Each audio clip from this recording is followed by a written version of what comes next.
Hello and welcome each and every one of you. With you today is me, Daik, a multilinguistic international coach therapist from DCTcentre, and joining me is Lorien Holiday, life coach committed to helping people apply simple and effective tools, helping improve quality of their life experience. Hello, hello, Lorien. Hello, Diger. Thank you so much for having me on your show. Thank you for coming on my show. I'm very grateful you actually agreed to come on my show and spend this sort of hour or maybe less or maybe more. Let's see how it goes with me.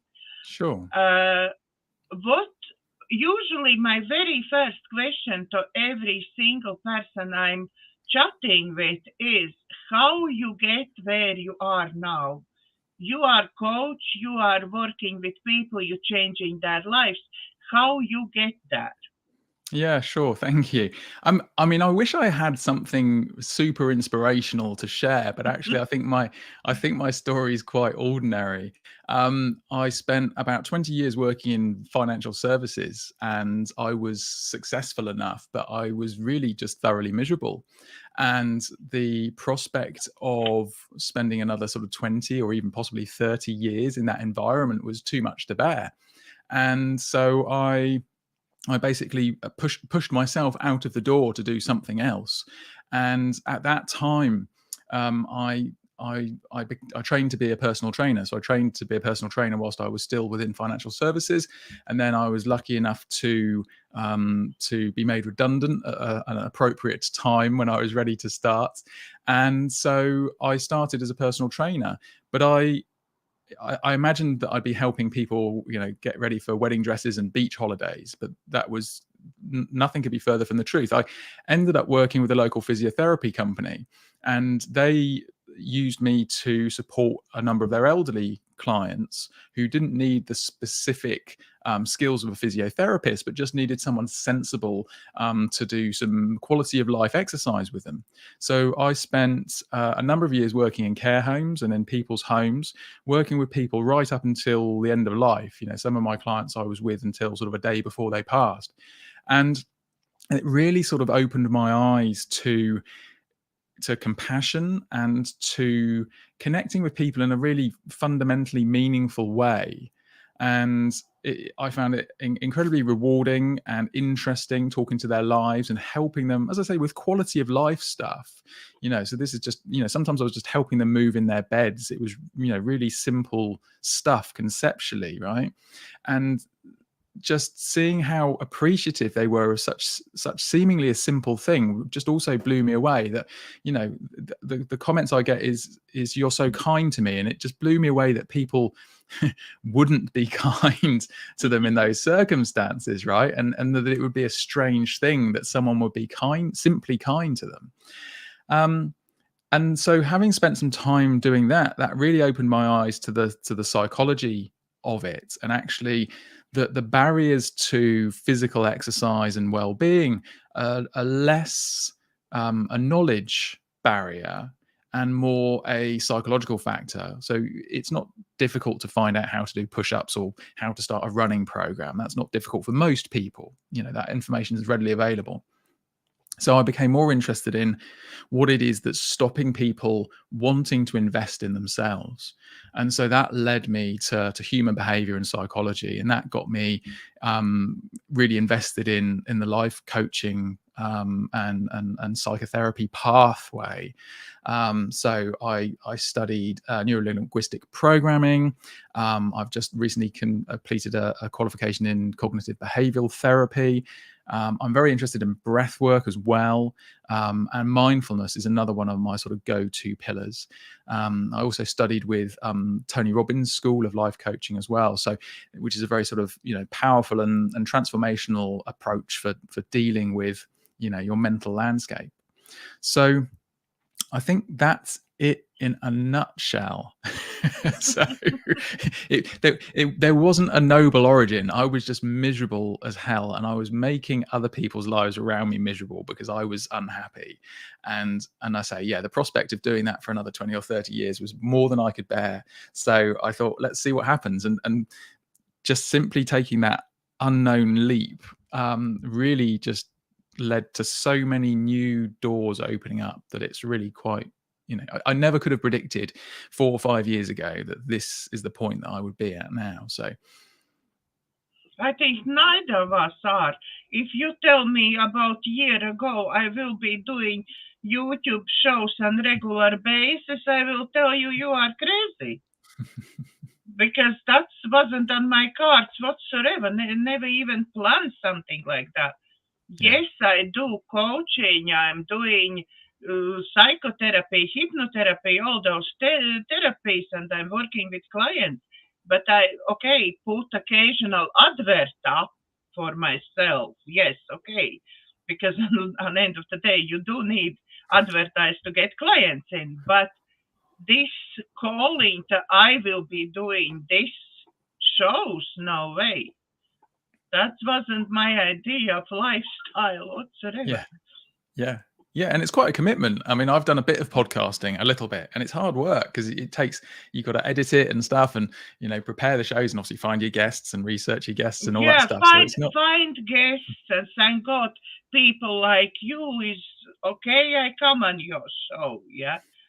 Finding guests, making posters, preparing, learning, all this, and finish show again. You putting up shows everywhere, and you distributing those shows, and it's hard work. It really is hard work. It's not like picking up camera and 1 hour in front of camera, and that's it.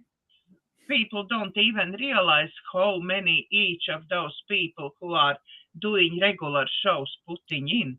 Yeah, totally. Yeah, absolutely. Yeah.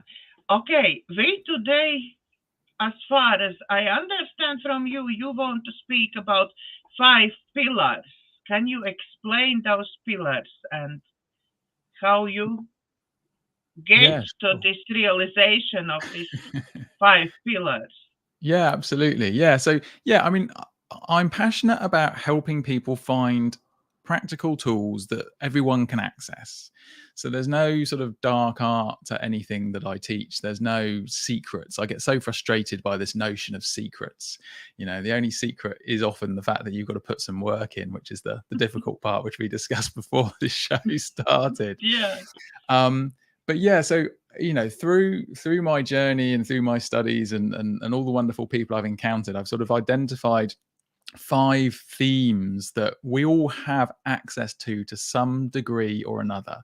And of course, everyone's circumstances are individually unique. And so some of these pillars may be slightly trickier for some people, but across the range of the pillars, there's almost certainly something that can be done in some aspect on all of them.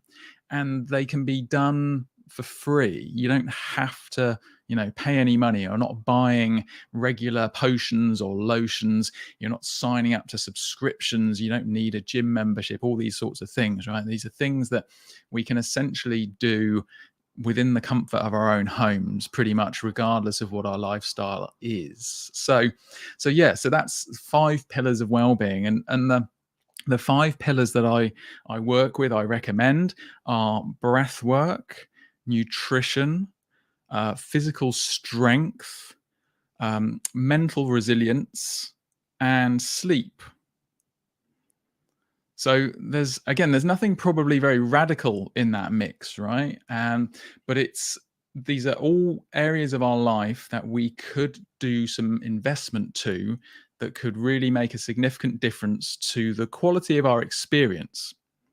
And it is really the quality of experience that counts, right? It doesn't really matter experientially what's happening to you in life. It's how you feel about it, right?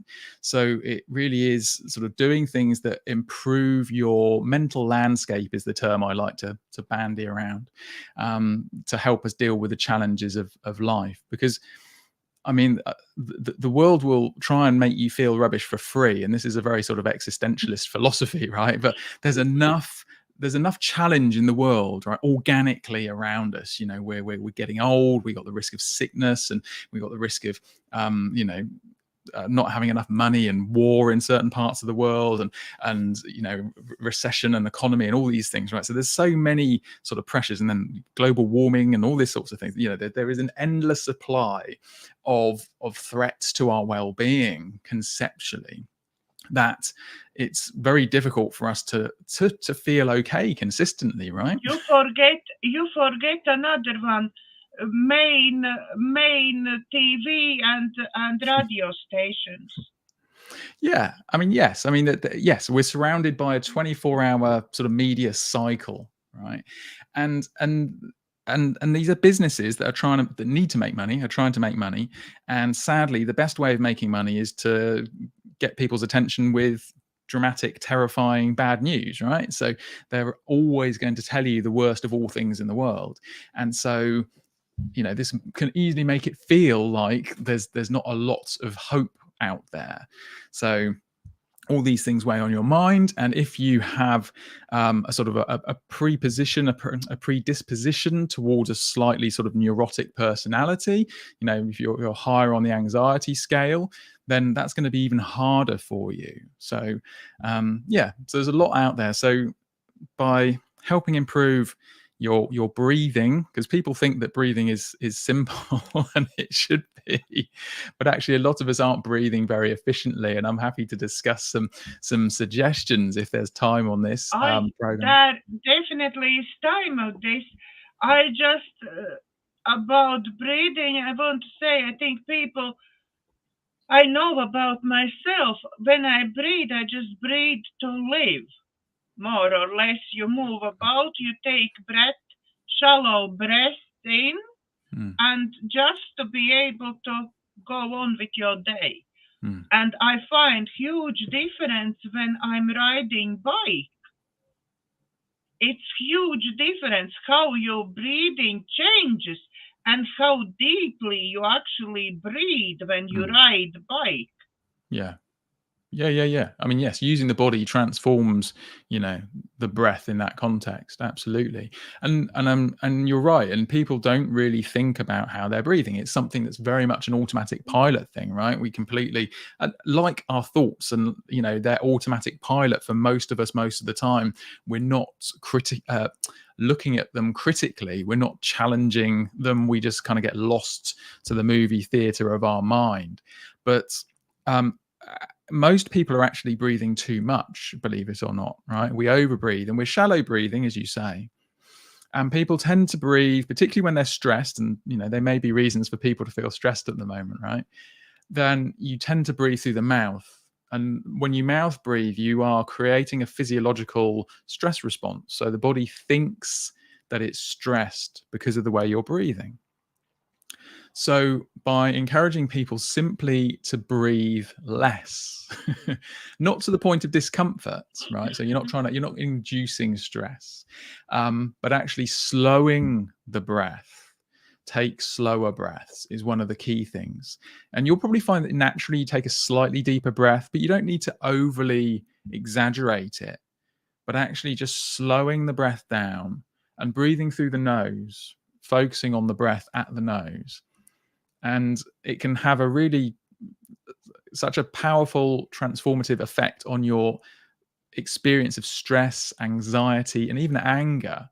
So again, a lot of people. It's all I see many videos, because I never been on courses of how you have to breathe right or anything. So I'm newbie there. But I see quite few videos where it's like, breathe in through the nose and breathe out through the mouth. But what is really the most effective breathing? So I think from a human physiological perspective, we should be breathing in and out through the nose as much as possible. So we have, the mouth is kind of a backup, right? So it's an insurance policy in case in the event of damage to the nose, essentially, right? So when you're exercising, so depending on what your training needs are, but when you're exercising, you should optimally be working to try and keep your breathing through the nose. And this applies even if you're running and things like that. And you'll notice that that's a real challenge. But I don't know if you've got much experience watching boxing, but if you ever watch boxing, and the commentators will always point out when the fighters are starting to breathe through their mouths, and they know that at that point they're in serious trouble physically. You know, they're just depleted energy. Their energy is depleted, and they're just gasping for air through the mouth. So actually nose breathing in and out through the nose is the optimal way of doing it. And the reason being is that we've got our sort of virus and bacterial filtration systems in the nose, in the sinuses, right? So those passages are responsible for helping filter viruses and bacteria to stop them reaching the lungs. And again, you know, there may be some viruses bouncing around at the moment. So I actually find many times, if I'm looking back, I find illnesses, some viruses or colds or something, usually for me starts from nose. Somewhere in nose area, it's not like straight away it's going to the lungs. Mm-hmm. It starts somewhere here, and if you manage to actually localize this and get rid of it in this area, you are absolutely fine. Nothing else will happen to you. Yeah, that's interesting. I haven't really sort of followed that line through.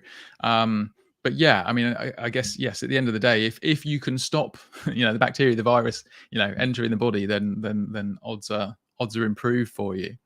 But yeah, simply breathing slowly in and out through the nose will help you feel calmer. Will help you. It will give the lungs more time to transfer the gas, the oxygen, carbon dioxide in and out of the blood, and that will help your heart to relax more. Right, it won't have to work so hard to pump the blood around the body. So there's a lot of benefit just in doing that. What you want to discuss next one? Sleep? Yeah, well, sure. So again, I mean, and a lot of these things sort of interlink. So breathing and sleep and, you know, your mental health and your nutrition and your physical activity, they're all intertwined. So there's no one that's like sort of superior necessarily to the others. And there's and let's say they interlink. So sleep quality, again, you know, a lot of people struggle to sleep well regularly. And people don't always sleep well, right? So no one sleeps great all of the time. That's very unusual as well. But what you want to try and avoid is this cycle of poor sleep feeding into more poor sleep. So when you're not sleeping well, your body isn't rested, your immune system isn't as efficient, and you are more likely to be stressed and frustrated and possibly short-tempered as well. I don't know if you know, but there's a lovely book by Matthew Walker called Why We Sleep. And it's a pretty depressing read, but it's a really good book. But in there, he cites statistical evidence that on the date that we lose an hour, when the clocks go forward an hour and we lose an hour's sleep, the road traffic accidents increase statistically significantly because people are tired. Surgeons make more medical errors because they're tired. And if you happen to be in front of a judge, you're more likely to get a severe sentence. So this is how, you know, we take our sleep for granted, and we sort of treat it fairly cavalierly. You know, we'll sort of potentially be partying at the weekend or whatever and just think, oh, it'll be all right, we'll catch up on our sleep at some point. But it can have such a huge impact on our ability to drive effectively, our ability to interact with each other in a civil manner. As I say, you know, getting more severe sentences from judges and improve our likelihood of making mistakes in all sorts of areas, right? So it really is important to take your sleep seriously. And again, simply focusing on the breath is a good way of helping you relax into sleep. So if you literally focus on the experience of the breath in the nose, so what you're looking for is the raw felt sensations, the experience, the sense perhaps of cooler air coming into the nose, warmer air leaving again, the sort of sense of tingling or pressure. And by sitting there physically with these sensations, what you're doing is you're giving yourself space from thought, and you'll find perhaps that actually your mind quietens naturally. So it can help you. It's kind of like a meditative practice, if you like, just focusing on the breath. And it can help you get to sleep more easily. It can help you go to sleep if you wake up in the night.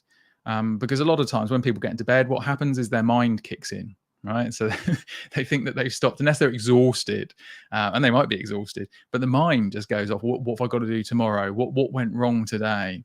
So if you can create like a little fire break for your thoughts with the breath, it can help you just drift off to sleep better. And if you wake up in the night, rather than sitting there thinking about, again, all the terrible things that you've got to do the next day, or what might be wrong in your life, because there's nothing more special than that sort of 3 a.m. time for your thoughts to play merry havoc with you. And so again, if you wake up in the middle of the night and you're not doing something useful, then just focus on the breath. And again, it's more likely that you will fall asleep. So it's difficult because you don't want to get too het up about your quality of sleep, because again, the more stressed you become about it, I've got to sleep well, otherwise, it's going to be terrible for me. You're just creating more pressure to the process. So the secret, for want of a better word, and I don't like secrets, is to actually not try so hard to go to sleep. So actually just sort of, it's this sort of a concept or a technique called letting go. And it's just resigning yourself to the moment that you can't change. And if you're lying in bed and you can't sleep, stop winding yourself up about trying to go to sleep. And actually you'll find, if you're focusing on the breath and you're not fighting to go to sleep, you're far more likely to just drift off. It's kind of, Viktor Frankl talks about this sort of therapy called paradoxical intention. And it's the idea that you do the opposite of what you think you want to do. So if you're sort of trying not to be anxious, instead of going, I mustn't be anxious, you're going to go, I'm going to be as anxious as possible. I'm going to think every anxious thought I can humanly think. And what happens is that the reversal of the process just sort of overloads the thoughts, and you kind of just start laughing at it. And so then the anxiety naturally sort of evaporates in that moment. And it's the same with sleep. What you think there, you're sitting there thinking, I've got to go to sleep, I've got to wake up in a few hours, I've got so much to do tomorrow, I have to sleep. You're never going to go to sleep if those are the thoughts going around your head. So you sort of say, well, I'm going to stay awake. I'm going to stay awake all night. Kind of like if you ever did the midnight feasts as a child, you're trying to stay awake for this mountain of sweets or whatever. And then invariably you're asleep by whatever it is, 8, 9 o'clock, and you're asleep for the whole night because you want to stay awake. So the logic still applies. So I don't. So yes, that's some thoughts on sleep, and hopefully some slightly practical tips. I don't know about. You didn't mention about affirmations. I would suggest our viewers to do before sleeping. I never done myself breath work before sleeping, concentrating on my breathing. I never done that. I will start from now on. But I would suggest some affirmations, like saying, if you are religious and if you are believe in prayers and something like that, I would suggest some prayer. Yes, thank you to God, thank you to universe. Yeah, I would suggest some prayer, because I know that calms you down to actually not think, oh my God, tomorrow I have to wake up 5 o'clock. What I need to prepare for that, how I will manage to do that, like to calm yourself into sleep. Yeah, and I agree. If you have a process that calms you down, and yes, and I agree, something like prayer and affirmation that's putting you into a positive mental state is going to be beneficial. And because the last thing you want to be doing at night is thinking about an argument that you've had, or thinking about, you know, all the problems you've got to deal with in the morning. But if you can bring a sense of gratitude and kindness to however, you know, in whatever method you choose, whether it's a religious experience or intonation that you're working with, or whether it's simply gratitude for the day that you've had. Again, what that's doing physiologically is it's putting you into a calmer state. It's making you, hopefully, you know, if it's not doing that, then you might need to reconsider what, you know, what prayers you're making. If you're praying to strike down your enemy, for example, that's probably not going to help you sleep. I think that's from coach's point of view. I think that's not good for anything, because if you try to send something bad to somebody, it's like drinking poison and hoping that somebody else will die. Yeah, totally. It's not going to happen. Yeah. No, totally agree. Yeah, absolutely. Yeah, totally agree. So yeah, if it works, great. What we discussing next one? Well, so I mean, nutrition. So, and I'm not a registered nutritionist, right? So I have only my foundational nutritional qualification as a personal trainer. Lorien, sorry.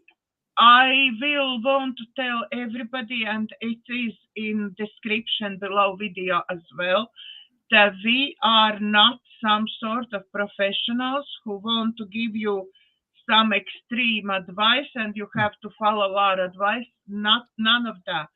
We are just discussing our own thoughts about it. We giving tips from our own lives. What we know works. For us, works for us. You try not to try, follow our suggestions. That's entirely after you. So it's not medical advice. No, it's definitely not medical advice. If you have some problems, please first contact your doctor and go from there. Yeah. Thank you. But yeah, I mean, nutrition, I mean, what we eat can have obviously a profound effect on our experience, our sense of well-being, and this affects, you know, the physical aspects of the body, and also us psychologically, right? So, you know, the level of energy that we feel we have is linked to, you know, our nutrition. The tendency that we have to be distracted, or even you know, again, short-tempered or anxious, can be linked to what we're eating. There may be some factors involved with that.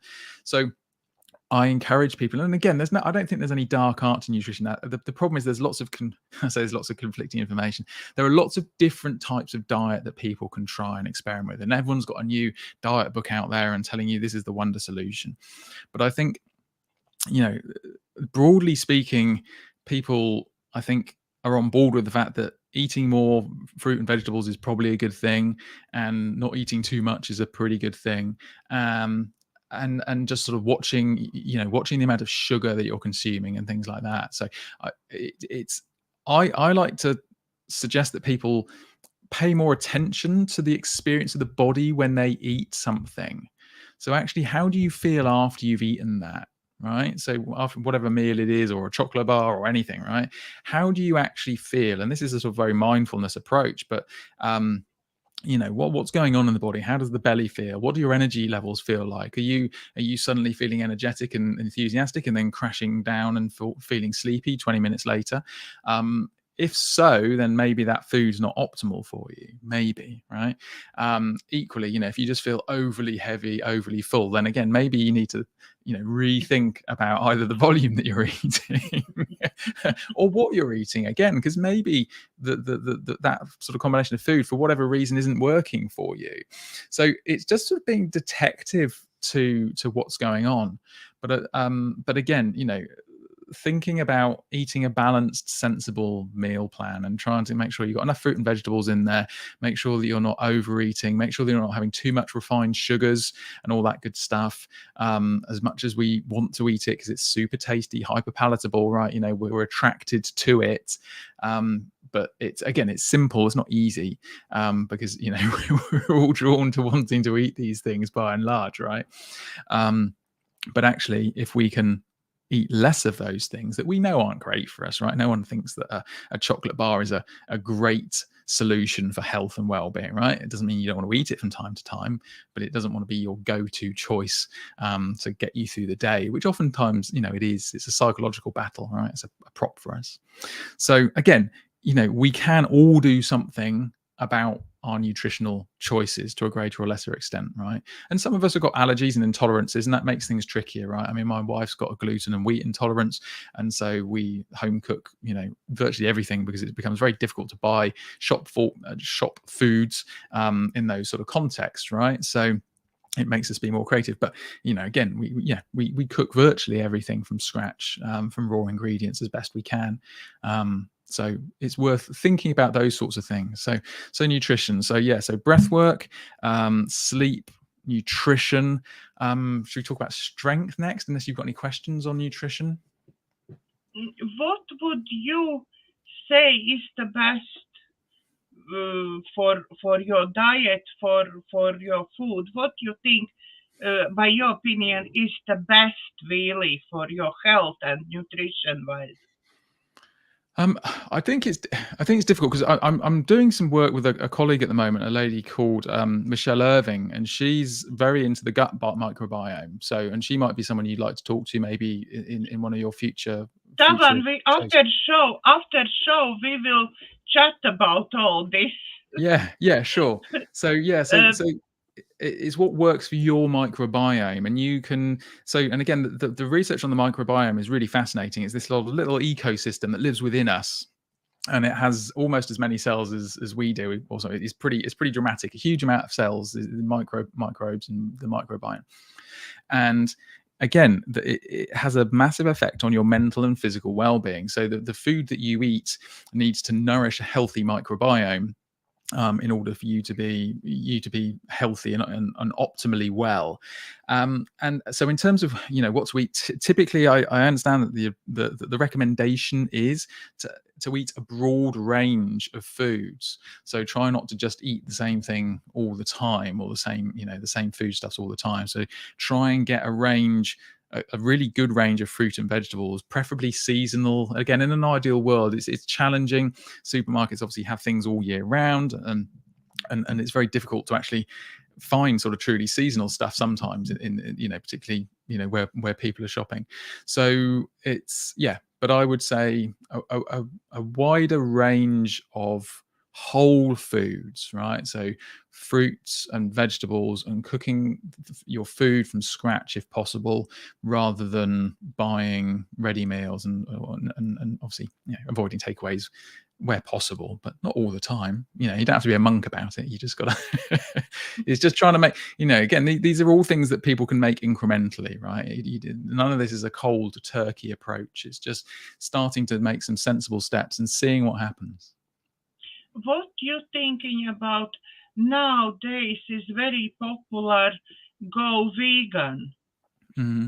I mean, I'm not a vegan. I try and eat more vegetables and fruits, but I think it's a personal choice. I do think that you have to be careful as a vegan that you are getting the right balance of nutrients, but that's true for people with their diet generally, right? If you have a diet that's very anti fruit and vegetables, right, and a lot of people don't steer very clear of fruit and vegetables, right? Their vegetable is a potato or some chips, and so again they would have run the risk of some nutritional deficiencies. It really is the range, but so I don't I know that it becomes a little political, veganism, I think, as well, which is always interesting, but I'm not anti it, and if it works for you, and then go for it. I can't do it, to be honest. I could sometimes have somewhere some vegan meal, and I find quite nice. Yeah. Especially yesterday, I had a chat with Natalie Stone, who is PA of Sue Stone, her mom. And Sue Stone is always inviting people to her home for this inspirational evenings and learnings and everything. and Natalie always is cooking food, and now she's doing vegan food. Mm-hmm. Yeah, and once I came on this getting together, and Natalie cooked a vegan casserole and normal meat casserole, and I tried them both. And by my surprise, huge surprise, I actually liked vegan one better than normal meaty one. Yeah. Yeah. So, It's worth exploring. It's worth exploring. yeah. So, okay, we at the moment done breathwork, sleeping, nutrition. Where are we going next? Yeah, well, let's talk strength, because I think this is something that's really overlooked, and again, this is one that can be challenging for some people, and depending on the stage of their life and their personal circumstances. But again, I don't think there's any controversy around the need to be more active, and many of us perhaps could be more active than we are. But there's been precious little focus on physical strength, by and large, and that's one of the big shortfalls, I think, in most people's fitness or exercise or activity pattern. People sort of are keen to run or cycle or whatever, do the cardiovascular focus work, but they don't do so much in respect of really dedicating effort to strengthening their muscles, strengthening tendons and tissues and the bones as well, as a consequence of that.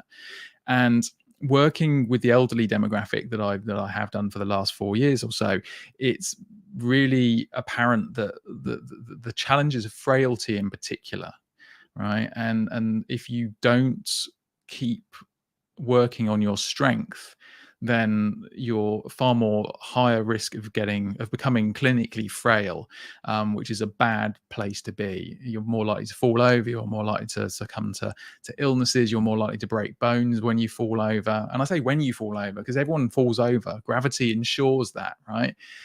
Doesn't matter what age you are, right? We're all at risk of falling at some point in our lives.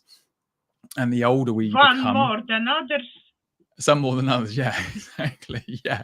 And the older we get, the weaker we become, the more that our balance is affected. So I really, really strongly encourage, and obviously I'm a little bit biased, I'm a personal trainer, of course, but I've seen the consequences of people not taking their strength seriously.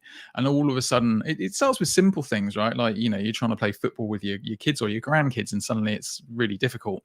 Or, I mean, I was walking my dog with a friend the other day at a park, and I invited her to jump across a little ditch, and she suddenly realized that she sort of really didn't feel confident doing that. And it was only a small ditch, but just actually, leaping was just this really alien concept, and something that she didn't feel confident doing. So it sneaks up on you. It's insidious, and all of a sudden you can't do stuff, and then one day you can't get up off the floor, and that's pretty serious.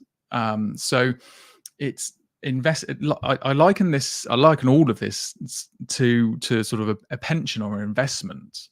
The sooner you start putting money into a pension, the better the return is likely to be, right? The sooner you start saving, the easier it's going to be. And it's the same with your physical strength. It's the same with your mental outlook on life. The earlier you start and the more consistent you are with the behaviors, the more likely you are going to get a positive return. And I think people have been put off strength training in particular by the bodybuilder concept. And I think, whilst that's done a lot to attract certain people to fitness and strength, I think bodybuilding has put off an equally large percentage of people from strength training, and particularly perhaps women who don't feel that they want to look muscly. They don't want to look like a bodybuilder. That concerns some of them. And I assure people, and there was a famous quote by Arnie that he says, when people say, oh, I wouldn't want to look like you, and he says, don't worry, you never will. And I mean, he says that a bit tongue in cheek, but it takes so much work and focus and very specific nutrition and sometimes additional drugs to achieve a bodybuilder's physique. It really isn't something you can accidentally do in any way, shape, or form. But lifting heavy weights for you, relatively heavy weights, will have a massively beneficial physiological effect. And it won't make you look like a bodybuilder unless you really want to look like a bodybuilder, in which case you need, as I say, a very strict nutritional program, and you need a very strict program of exercise. And it'll take you years to do that as well, right?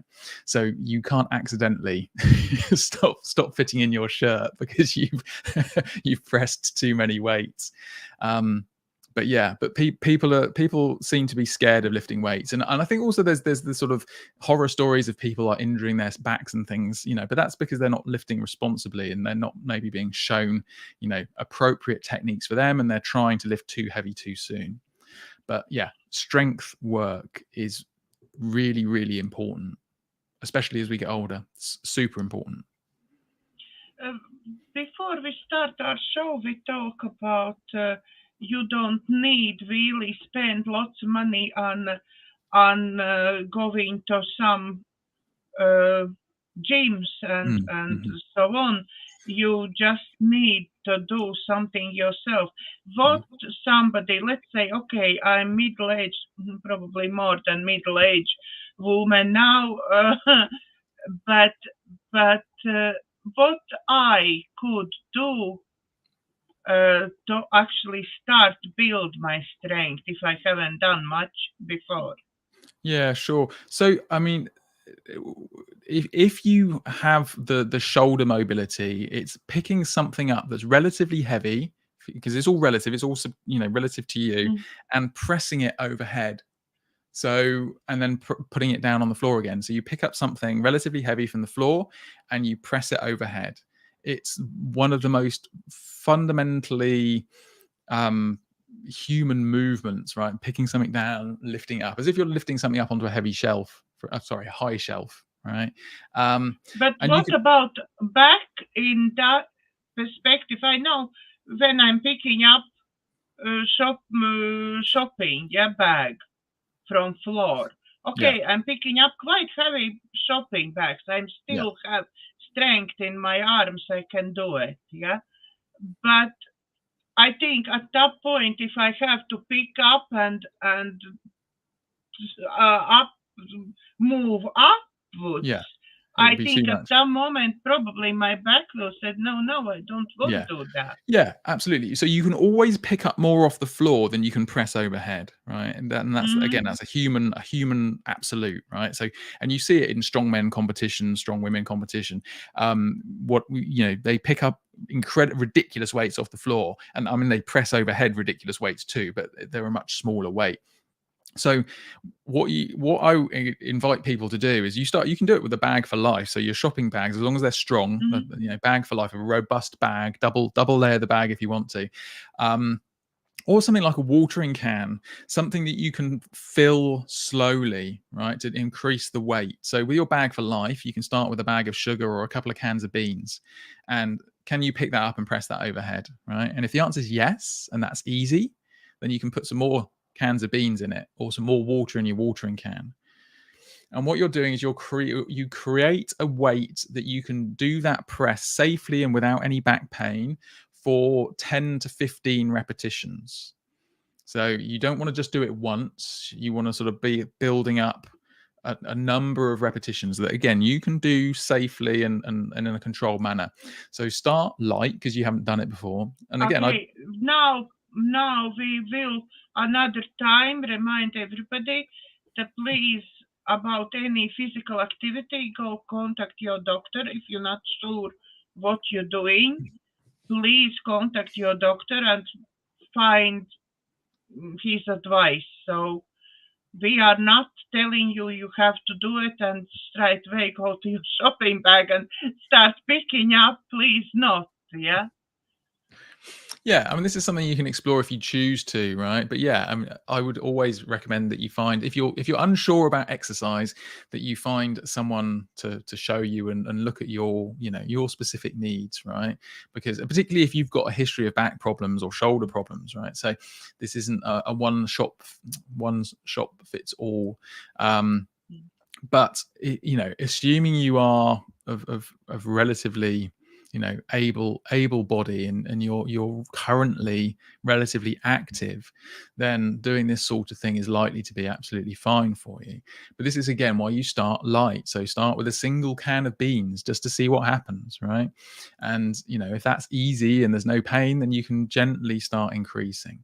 But yeah, it's taking your time and making sure that you're not listening to your body, right? So if your shoulders are creaking and popping and giving you pain, then you probably need to stop and get someone to have a look at that. And the same with your back. You know, if as soon as you pick something off the floor, your back's hurting, then you really ought to get someone to have a look at that for you. Because again, there might be something really simple that can be done to help you with that if you haven't already explored that option.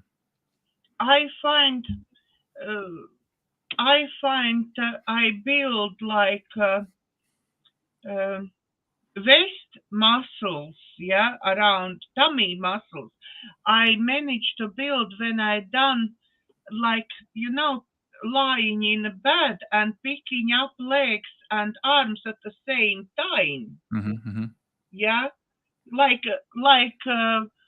bears in circus. Yeah. Bears in circus, they like turning ball around or something. Yeah, like legs and arms up. And I find that this one helped me with strength in those muscles. Yeah, absolutely. I mean, core exercises have become. I mean, That's what I was looking for. Core exercises. Yeah, and yeah. I mean, forward. And they're very important for protecting your spine, right? So it's very important to have a strong core, but it's equally important to be strong as everywhere as best you can, right? Because again, you know, the stronger you are, the less likely you are to be killed, basically, and the stronger you are, the more confident you'll feel as well. So there's a psychological factor here, right? The stronger you are, the more capable you will feel, and if you feel capable, then that will have a knock-on effect to your sense of well-being, right? If you feel weak and vulnerable, then that's not going to improve your sense of well-being and your mental landscape. So the more, and I use the word capable deliberately, right? So, and this, because you know that's the goal. You don't need to look a certain way. This isn't about how you look. It's about being capable. Okay, so it doesn't really matter what your body shape is, what size you are. You know, do you feel capable? And if you feel capable, again, experientially, whether you're capable or not, but experientially, if you feel capable, it will improve your mental outlook on the world. You know, if you're thinking that, you know, if a challenge arises, then, you know, I'm in a good place to stand a chance to deal with that challenge, then you're going to be in a much better mental place than if you think that if a challenge arises, you don't have any hope of success. So at the moment, you tell this tip about picking up shopping bags. Yeah, is that also, we talk about core as well? Yeah, what would be? Is it possible somehow train already quite damaged knees? It depends on the circumstances, right? So again, this is very specific to what the circumstances are. But generally speaking, the more muscle you can build around a joint, the more stability you will create for that joint. So a lot of knee injuries, in particular ankle injuries, are made worse. Made worse. Easier. Yes, thank you. Or exaggerated, not exasperated. They're probably exasperated as well. But a lot of knee injuries are exaggerated by muscular weakness. And it ends up being this vicious cycle, right? Because when you have an injury, you don't want to move that part of the body. It's an instinctive response to avoid doing it. So the last thing you think you want to do is do a load of squats, for example, to build up the strength in your legs if your knees are causing you pain. And you might need to be very careful about that, because certain exercises can absolutely make things worse. But if you can find an exercise that you can do safely to improve the strength of your legs, and this applies for people who might be needing hip replacements, knee replacement surgeries, all those sorts of things. And I understand that the NHS is now encouraging what they call prehab. So you've got post-operation rehab, rehabilitation, but what they're encouraging people to do, particularly for joint replacements now, is to do an exercise program in advance. So again, building muscle around it to help the recovery process and to help you be more able-bodied quickly. So again, people who are doing strength exercise, physical exercise, are less likely to need joint replacement surgery, for example, right? And Bournemouth University did a study a few years ago using cycling machines, and they got a load of people. I can't remember the precise numbers. It's on the internet if you want to search for it. But they had a lot of people who were lined up for hip replacements, and they put them on a cycling program to improve the strength, and they had a really high success rate. It was something like 70 or 80% of the people who went through the program didn't need the hip replacement. So it's quite dramatic. So these were people who were obviously lined up for hip replacement surgery, were clearly in discomfort, would find it probably difficult, painful to walk, go up and down stairs and all those sorts of things, right? And they put them through a cycling program, so building strength in a structured way around the joint. And they had a fantastic success rate. So it's worth, so theoretically, if you've got knee problems, again, the more strength you can build, Really, you're talking about setups, yeah? Step ups. Well, possibly. It depends. Sit-ups, I thought. Sit-ups. Sorry. Yeah. Well, how would sit-ups? Sorry, sit-ups in what context? Sorry. In helping knees. Trying to build up muscles. I don't know that the sit-ups would help your knees. I don't think that would be a. I'm not saying that sit-ups would be completely useless, but I don't. Yeah, I mean, a sit-up. What did you think is for if I want to build these muscles around my knees better? What should be good for me? So cycling, which is something you said you do already. So cycling is good, and I would encourage you to cycle sort of up hills, for example. So you want to make it quite relatively intense. So you don't want it to just be a leisurely cycle. It's got to be relatively intense. And again, you need to listen to your own body about this, and be conscious of your heart and your breathing and all these sorts of things if you're not used to exercise.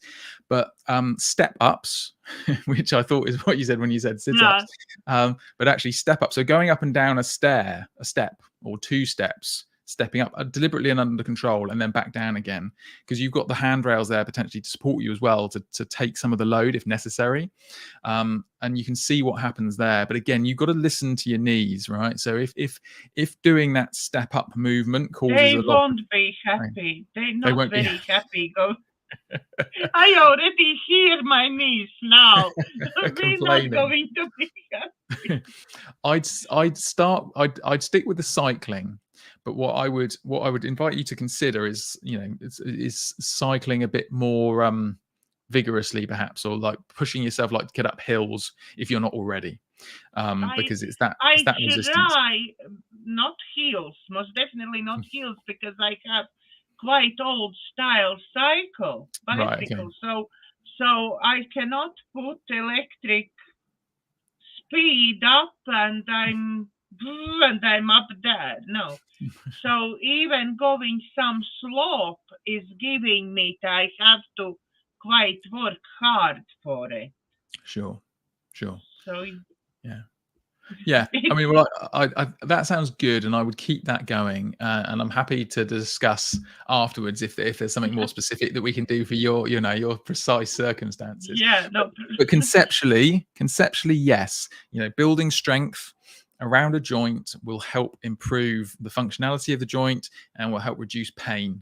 So definitely. And at the moment, we really discussed already 3 tips what you're giving for people to actually do it. One of them is with shopping bags, throwing over the head. Another one, what I suggested, like a bear picking up to build your, again, the Core. word gets Your core oh, muscles.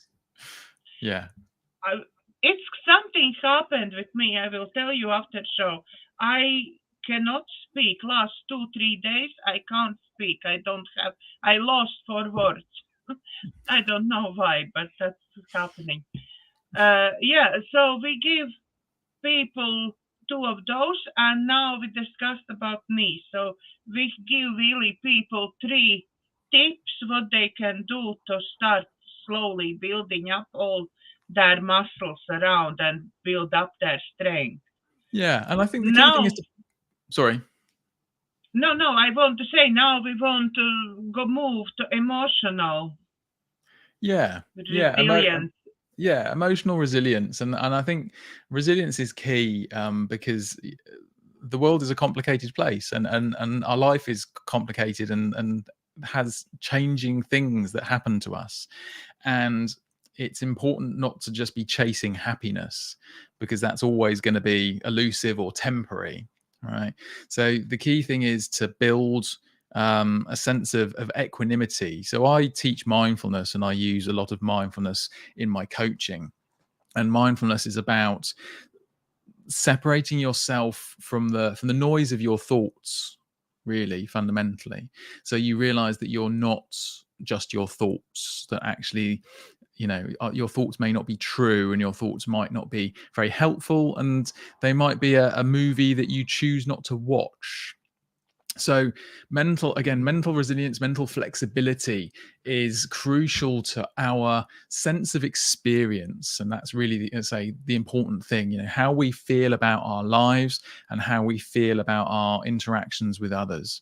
And the more sort of mentally resilient we are, the more mentally flexible we are, then the better we'll be able to manage the vicissitudes of life, the challenges that are thrown at us constantly, whether it's a pandemic, or whether it's the threat of war in Europe, or whether it's a recession, or whether it's a meteorite from space, or whatever it is, right? It'll help us stay present, and it will help us focus on the things that we can change. And again, this is a sort of critical thing to remind yourself of, because as you say, talking about the news cycle and the media, we're constantly told about so many things that there's very little we can do about, right? These sort of existential threats to us. And so the key thing, from an experiential point of well-being, is finding things that you can do locally within your family for yourself to improve the quality of people's lives around you. And that will sort of fortify you against the existential threats that are out there that you can't do anything about directly. But again, if you can help people close to you, then that has a knock-on effect, and they will help people close to them, hopefully, as well. And then that will expand out, and is a better way of using your mental resources than worrying about threats that you can't really do anything about.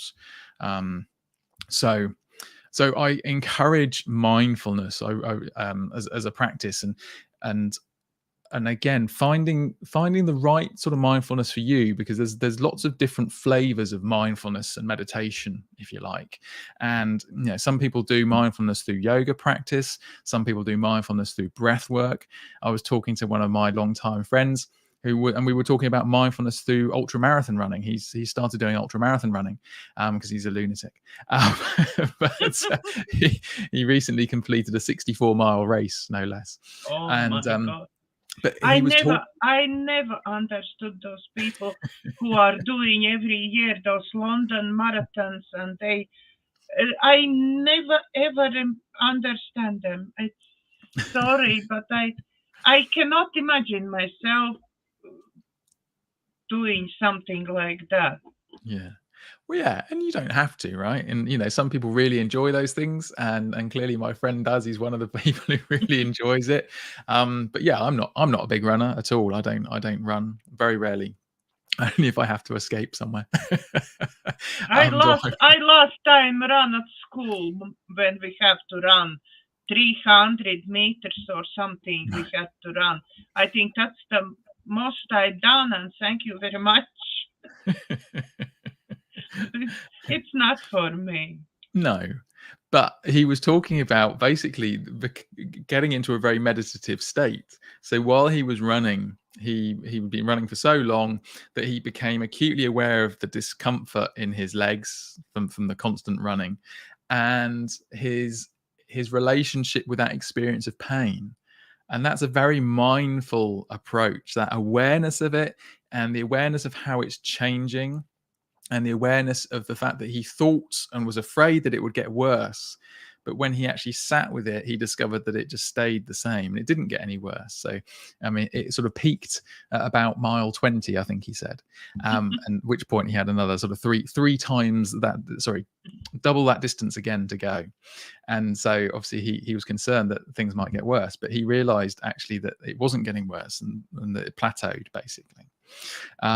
And that's really sort of a metaphor for most of our experience in life, because what we're doing most of the time, particularly when we're sort of anxious, is we are concerned that things are going to keep getting worse. And if we are able to actually be present with the experience, then we invariably find that it's not as bad as we thought it was. So I strongly encourage, whether you're doing it through ultramarathon running, or whether you're doing it through breathwork or yoga or a more traditional seated meditation approach of mindfulness, that it's something you really explore. And there's lots of apps out there doing it now, and there's a number of mindfulness teachers. And again, the key thing is to find someone who you resonate with, who sounds like they're presenting it in a way that's right for you. I mean, I try and have a very practical, science-based approach to mindfulness. For me, that's something I really like, and I like explaining human behavior to help people understand, why they're probably feeling the way they're feeling, and the fact that they're not crazy. They're just responding in a very normal and understandable way to the circumstances in which they find themselves. So I apply a very logical, practical human behavioral psychology approach to underpin the mindfulness that I teach. But some people would like a more traditional Buddhist approach, a more sort of spiritual approach to mindfulness. Again, so that it's horses for courses. But the key thing is, I would strongly encourage you to explore it, because it really can be quite transformational. And again, it's something you can do yourself. Once you know the practice, there's not really any dark art. It's not gatekept behind a huge paywall or anything like that. It's a really accessible skill. But I do encourage you to find someone who helps it make sense to you, for want of a better word. And actually, I think we can encourage people to contact us if you like approach what is Lorien telling you. He has psychological meaning, and he knows all science in all this, why it's happening, how it's happening. Then please contact Lorien, and his contact details will be below the video. If you not interested in science and everything, then contact me, because I do not deal with science. My head is not taking in, like when you're learning counseling, or psychotherapy, there is this one psychiatrist or therapist tell this one, and that's therapy which deals somebody else. And I remember all those theories, and I remember all those teachings, but I have no knowledge anymore about those names. Yeah. I'm getting the goodness what they teach. Whoever, doesn't matter what I'm learning. I know the goodness what they teach, but I'm forgetting where it's coming from. So yeah. So if you want scientific understanding of it, please contact Lorien. Lorien, is there anything else you would want to tell our viewers today? No, thank you for watching. If you stayed watching this far, thank you very much. I think for me that the key things that I like to help people come to grips with is that they are almost certainly not the only one facing the challenge that they're facing. They're not the only person who's thinking that way, and that change is possible.